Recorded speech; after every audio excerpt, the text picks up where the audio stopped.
Welcome to this IELTS Listening Practice Test. In this test, you will listen to a variety of recordings and answer questions based on what you hear. Before each section begins, you will have time to read the instructions and questions carefully. After each section, you will be given a short period to review your answers before moving on to the next part. The listening test is divided into 4 parts.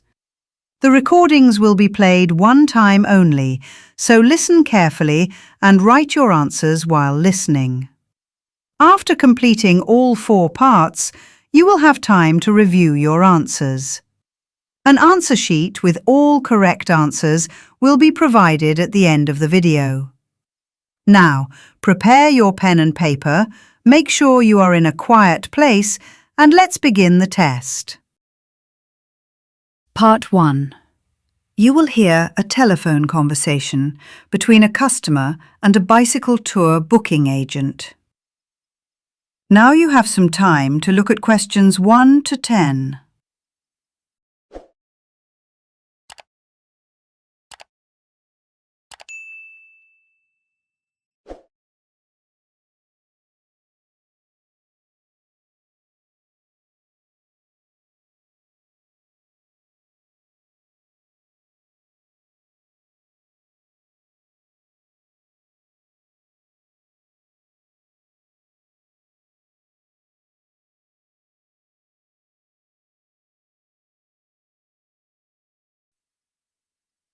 Now listen and answer questions 1 to 10.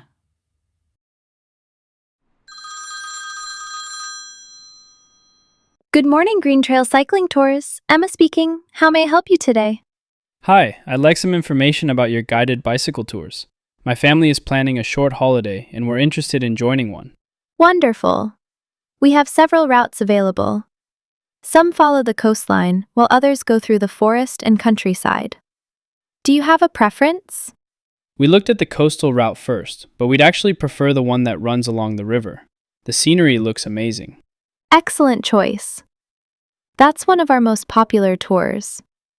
How many people will be participating? There'll be myself, my wife, our daughter, our son, and my father. So that's 5 people altogether? That's correct. Are there any special requirements for the bicycles? Yes, my father isn't very confident on steep hills anymore, so we'd like bicycles that have a basket on the front. Certainly. We have several available with baskets. When were you hoping to take the tour? Originally we planned for August, but accommodation prices are quite high then. We'd rather come in September. Let me check availability. Yes, September works perfectly. I'll need a few personal details. What's your full name? Oliver Harris. Could you spell the surname for me? Harris. Thank you. And your address? It's 18 Willow Street. Sorry, was that Window Street? No, Willow. Willow. Got it. Will you be bringing any pets? Yes, our family has a small dog. We'd like to bring him if that's allowed. That's absolutely fine. Many guests bring dogs. Do you need any additional equipment? We already have our own helmets, but we'll need maps for everyone. No problem. We can provide those. We also offer a few optional extras. Some customers choose a picnic lunch package, while others prefer a photography service. The lunch sounds nice, but we'll bring our own food. We'll take the photography service instead.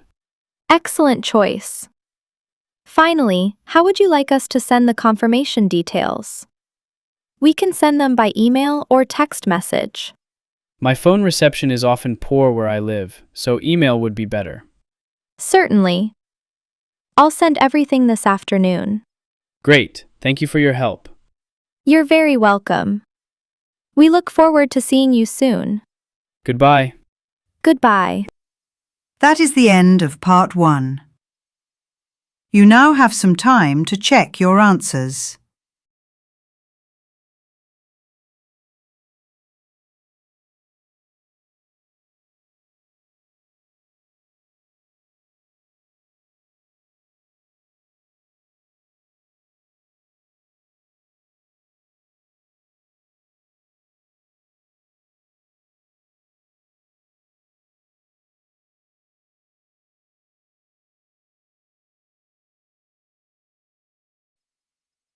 Now turn to Part 2. Part 2. You will hear a city museum manager giving a talk to visitors. First, you have some time to look at questions 11 to 15.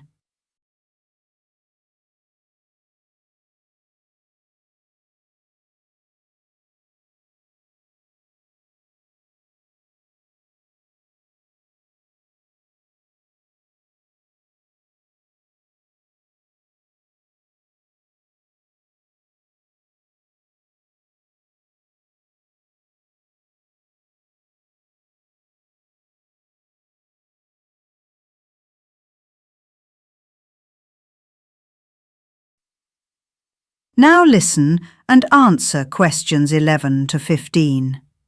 Good morning, everyone, and welcome to Riverside City Museum. Before you begin exploring our exhibitions, I'd like to explain a few important regulations and provide some updates about ongoing projects within the building. First, let's talk about what visitors may and may not bring inside. Many guests carry bottled water, and that's perfectly acceptable as long as the bottles remain sealed while you're in the galleries. You're also welcome to bring notebooks if you'd like to take notes during your visit. However, there are two items that are not permitted. The first is selfie sticks. Although they're popular for taking photographs, they can accidentally damage exhibits or inconvenience other visitors in crowded areas. The second item is electric scooters. Due to safety concerns and limited storage space, they must be left at the visitor entrance before entering the museum. Large umbrellas are allowed, although we ask visitors to place wet umbrellas in the stands provided near each entrance. Now let me tell you about a couple of exciting developments currently taking place. One major project is the creation of a new children's discovery zone on the ground floor. This interactive area will allow younger visitors to learn through games, experiments, and hands-on exhibits. We're also installing a fully digital ticketing system. Once completed, visitors will be able to book tickets, access maps, and receive exhibition information directly on their mobile devices. Some visitors have heard rumors about parking expansion, but there are currently no plans for that. Similarly, although we'd like to renovate the History Gallery in the future, work has not yet begun. As for the rooftop restaurant proposal, it remains under discussion. Finally, if you happen to find a lost child during your visit, please contact a museum guide immediately. All guides carry communication devices and are trained to handle these situations quickly and safely. Now you have some time to look at questions 16 to 20.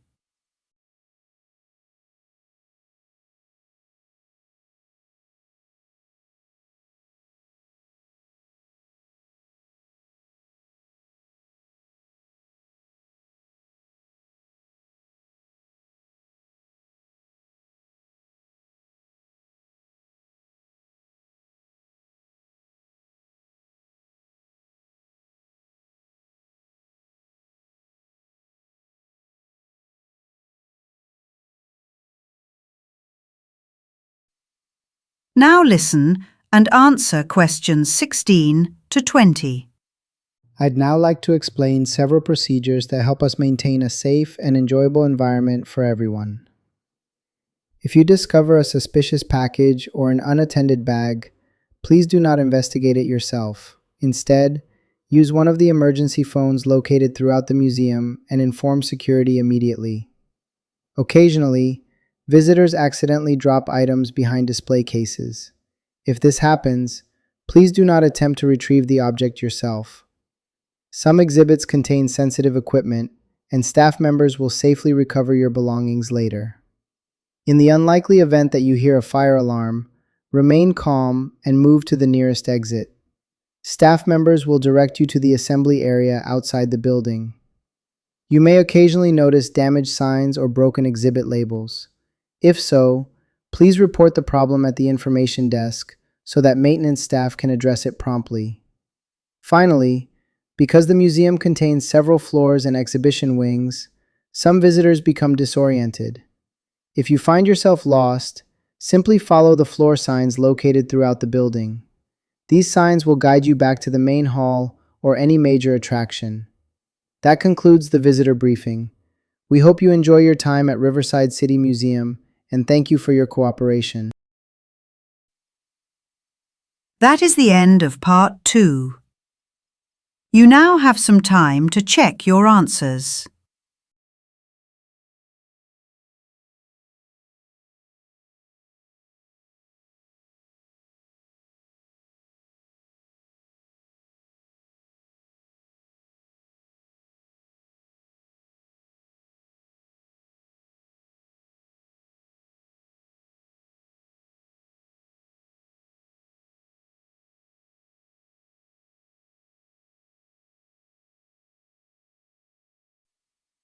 Now turn to Part 3. Part 3. You will hear two university students, Liam and Sophia, discussing a project about student fitness habits. First, you have some time to look at questions 21 to 25.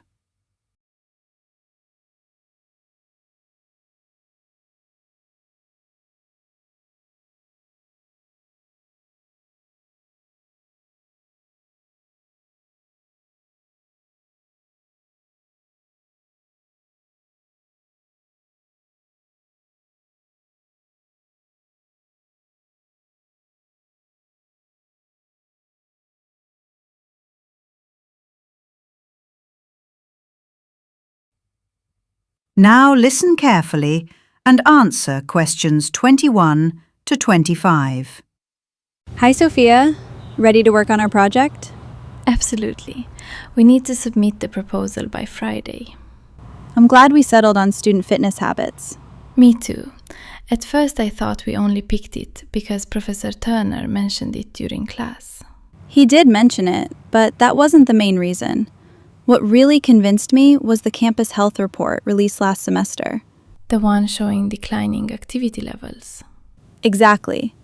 It suggested students were becoming less active every year. That's what made the topic so interesting. Speaking of research, I finished reviewing previous studies yesterday. Find anything surprising? Quite a lot, actually. I expected gym memberships to be declining. Really? Yes, but membership rates were fairly stable. What shocked me was how inactive many first-year students were compared with older students. That's surprising. Apparently, the transition to university life affects exercise habits more than researchers expected. We should definitely include that in our literature review. Agreed. Have you thought about data collection? I considered conducting interviews. That would take forever. Then I thought about asking students to share data from fitness trackers. Some students might not own one. True. I think an online questionnaire is still the most practical option. I agree. We can distribute it through the student portal and email system. That should give us a large sample quickly. We just need to fix the issues we discovered in the pilot survey. Fortunately, there weren't any technical problems. No. The biggest issue was that some participants misunderstood several questions. No, the biggest issue was that some participants misunderstood several questions. Exactly. We need clearer wording. Once that's done, can we launch the main survey? Not immediately. Why not? We still need approval from the University Ethics Committee. That's right. I'll complete the paperwork tomorrow. Now you have some time to look at questions 26 to 30.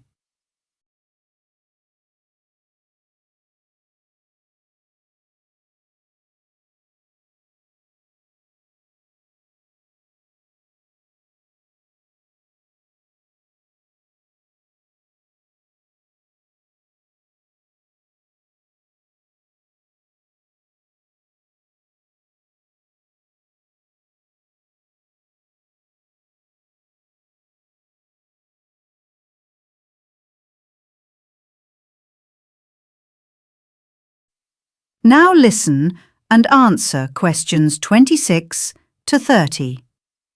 Let's discuss our predictions for different student groups. Good idea. Starting with international students. I assumed they would mainly use university gyms. Surprisingly, many prefer running because it's inexpensive and easy to do anywhere. Interesting. Next are engineering students. They probably don't have much free time. Exactly. Many prefer exercising at home using online workout videos. So home workouts. Yes. What about medical students? Because of stress and long study hours, many participate in yoga sessions. That makes sense. Business students are different. I expected them to join team sports for networking opportunities. Some do, but the strongest trend is weight training at commercial gyms. Interesting. Finally, art students. Let me guess. Yoga? Actually, many of them regularly participate in cycling groups organized by local community clubs. I didn't expect that. Neither did I, but several studies reported the same pattern. Great. That should help us design the survey categories. Definitely. That is the end of part 3. You now have some time to check your answers.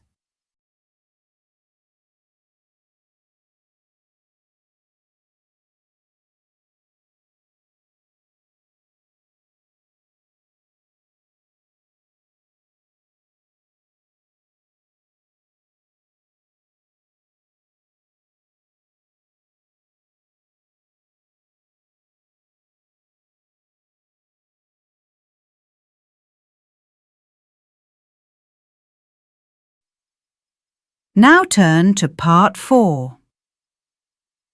Part 4. You will hear a university lecturer talking about the principles of urban green infrastructure. First, you have some time to look at questions 31 to 40.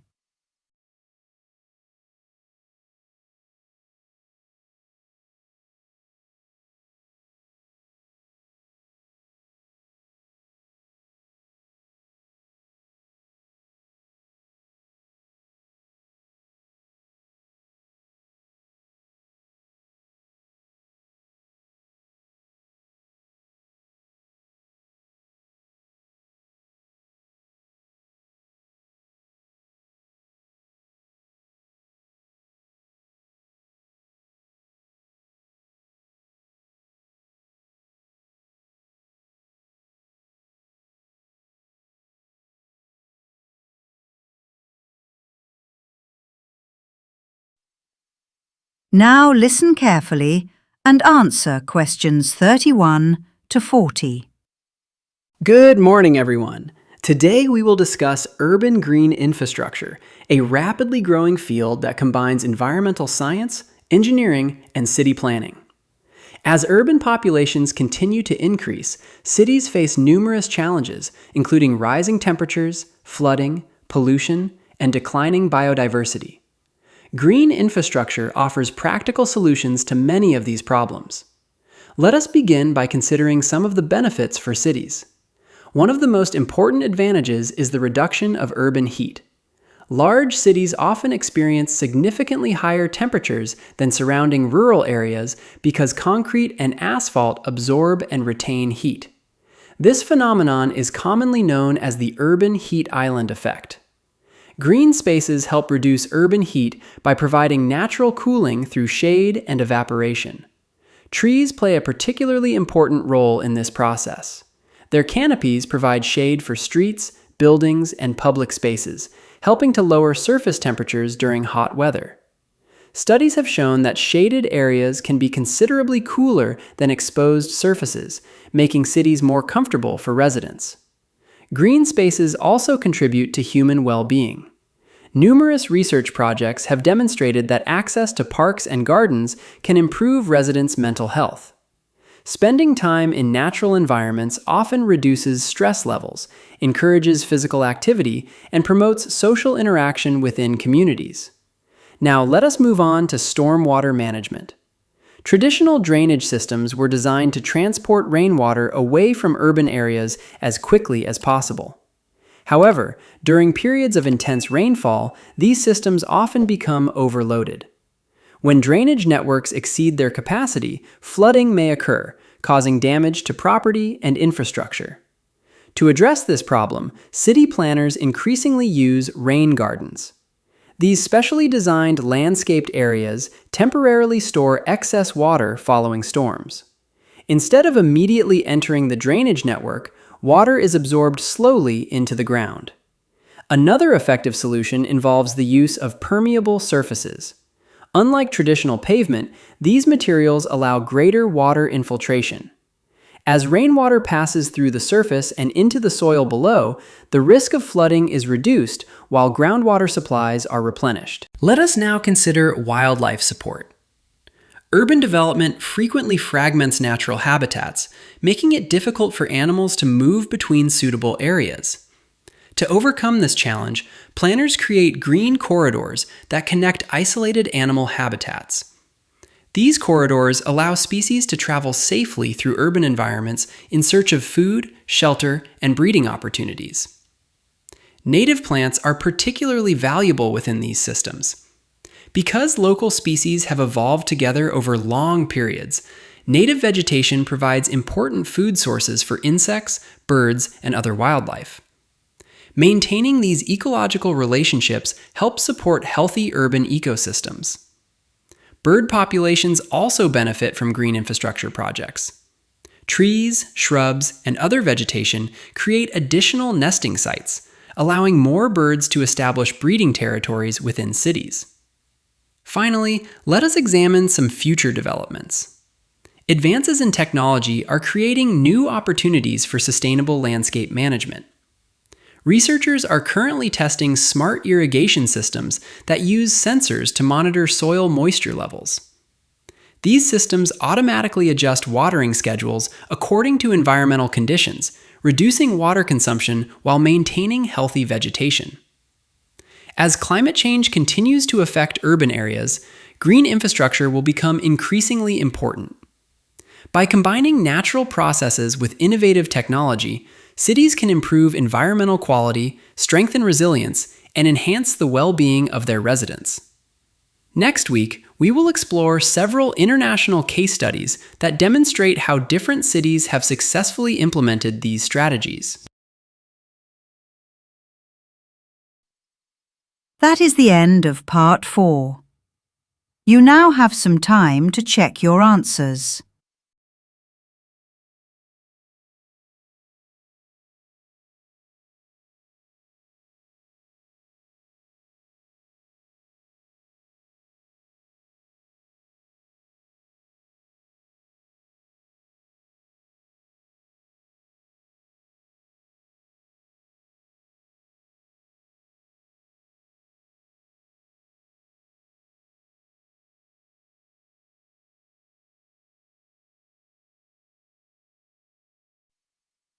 That is the end of the listening test.